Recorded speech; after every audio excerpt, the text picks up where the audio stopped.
Hello, this is Reverend Don Lewis, and welcome back to Living the Wiccan Life and our interview with Zsuzsanna Budapest, founder of Dianic Wicca. So then I went to another place that was actually owned by women, and there we developed the Susan B. Anthony Coven #1 even more, and I started getting into initiations more and even hiving out groups because we got too big. And the reason I wanted this to be named Susan B. Anthony Coven #1, there are two reasons, but one of them was I wanted everybody to get it that this has a feminist bent.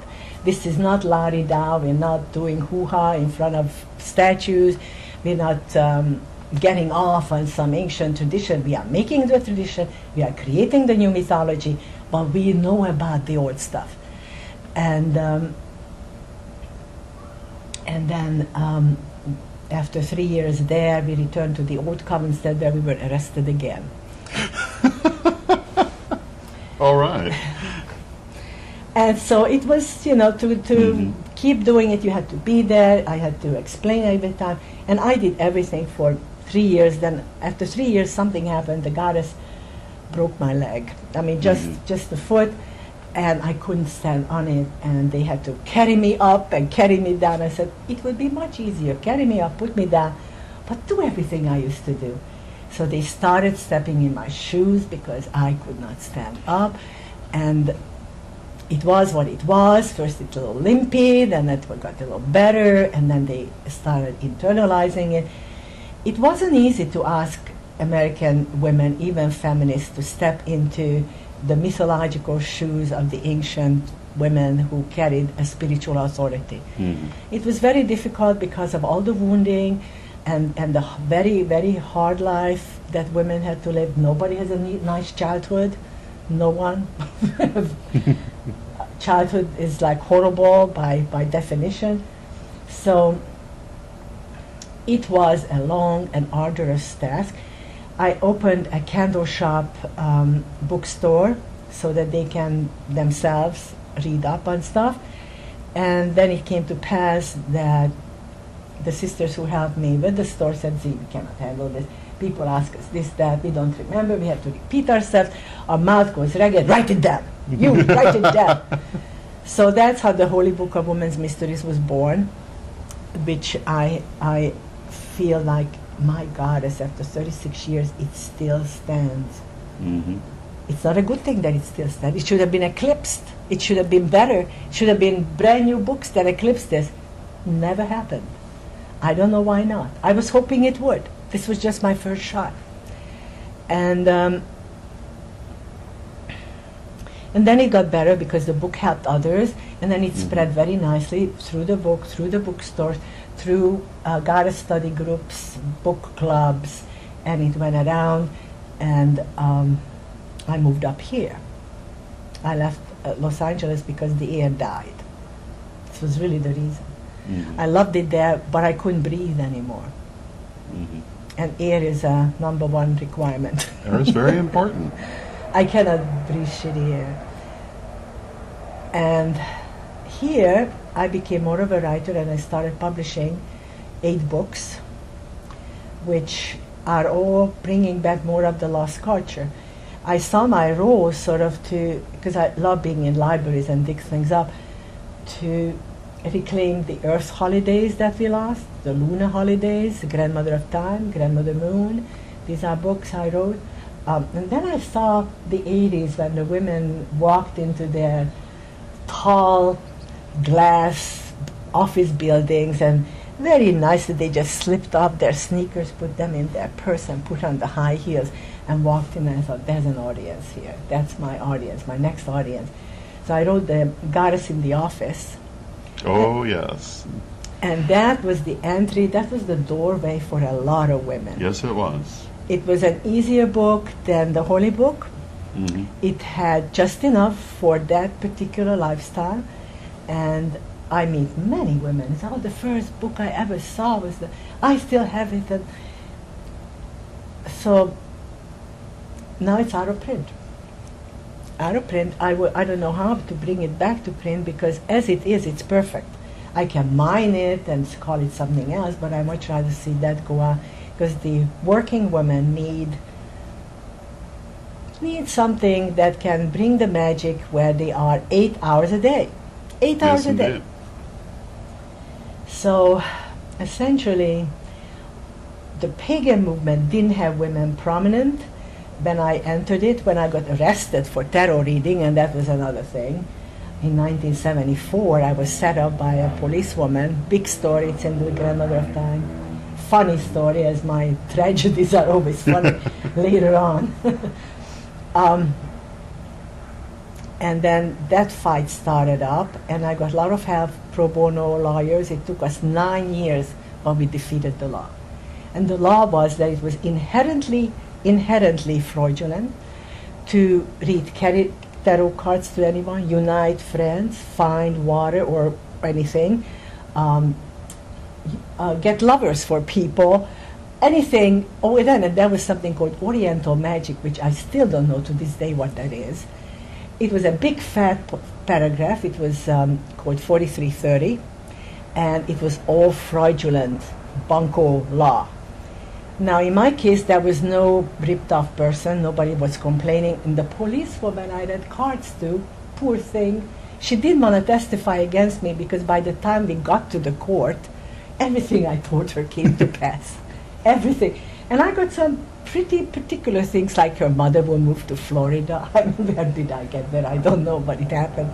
And that her daughter will go with grandma and go to school there. And all these specifics, I don't know. Something came in my head.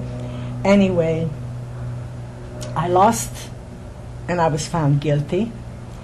And I did the Susan B. Anthony. I said, I'm not going to pay any fine, and I'm not going to go to jail, because this is an inherently fraudulent law. It was created against roving bands of gypsies in the time of the gold rush. And this is the feminist movement. It's a new dawn, and it has nothing to do with women's spirituality, and I want the right to prophesize. I think a woman opening and closing her mouth, emitting words, is First Amendment, and the only reason they are down on us is because we are feminists. Well, it wasn't quite true. They were down on all psychics in alphabetical order. I was just Z. Then I met an astrologist who was in the same boat. She was busted, and her name was Zelda. It was an 80-some-year-old woman who wrote 29 books about astrology. And she said, oh, Z, why don't you just give them the $100 and go back? It's a revolving door. They do this every year. When Z comes up, I know it. Here's $100, and they back to work. I said, because it's not dignified. I am not going to say I'm guilty of something that is my human right. And as a woman, I claim this right. I know this has not been fought for by the suffragists. It's not exactly as big as the vote. But to counsel each other by any means possible is a woman's right. And there is a lot of sexism involved here in persecuting us. So I won after 9 years. 9 years. It's no longer under law. And that's a wonderful thing. Everybody carried tarot. Rose Bird struck it down. She was on the Supreme Court, Rose Bird in California. She took a look at this law and said, oh, this is nonsense, and tossed it. Took her 3 minutes maybe. And that felt good, but by that time I was not reading cards as often. You know, it comes and goes. You get a passion for prophecy, and then you overuse it, and you just, you start looking at the cards, even what tomorrow is going to look like. And I said, no, you live it, it unfolds, you deal with it, you thank for it, you go to sleep. That's what life is like. Not, you don't have to know everything ahead of time. It unfolds on a daily basis. So I got a little less dependent on this great, deep spiritual entertainment. Sometimes I just pull a card to contemplate the image, to contemplate the idea, what is connected to it. So that was, what was different with the pagan movement? When I got arrested for tarot cards, they like the Red Sea, they parted into two ways. Herman Slater from New York and Isaac Bonowitz, who is still around, trashed me. It was my fault. It was my fault. Why didn't have a license? You cannot have a license. There's no license.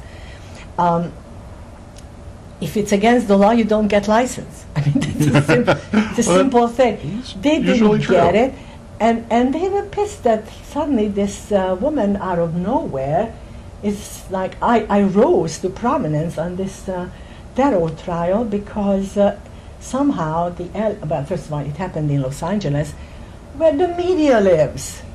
It was great media hoopla. I was on the front page for weeks, you know, and especially when we lost, where they said that the witch didn't win. And I said, yes, I did not have an issue. If you win, you don't get to appeal. Nothing changes. So it would have been an ego saying, I won, yeah, hurrah. But I wanted more. To me, this was history. Yes, indeed. My sense of history is the reason I do most of the things in my life.